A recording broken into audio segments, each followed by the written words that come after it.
দর্শক, নতুন চুলা দেখুন, আপডেট চুলা, এটা ডিজিটাল। তো এই চাচাই আমার নিজেই এই চুলাটা তৈরি করেছে। তো আজকে চুলের পক্ষ থেকে খাওয়া দাওয়া সাকসেস এক কথায়। এই যে দেখুন, অল্প খড়ি দিয়ে রান্না দেখেন, 3 কেজি খড়ি দিয়ে দেখে কতগুলো রান্না এখানে। কয় কেজি চাউল হবে এখানে?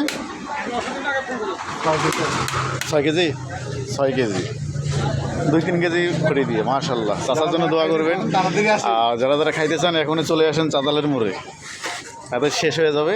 চুলাটা দেখেন, এই যে আমার জাভেদ চাচা চলে আসছে, আমিও আসছি, সাদেক চাচা আছে। নতুন চুলার খাওয়া দাওয়া বন্ধুরা, এই দেখেন চুলা দেখেন। চাচা অপেক্ষা করতেছেন, হবে তো খাওয়া দাওয়া? আলহামদুলিল্লাহ। তো চাচার জন্য আরো দোয়া রইলো, চাচার জন্য আরো 2-3টে বেটি হয়, সবাই দোয়া করবেন। অল্প কি?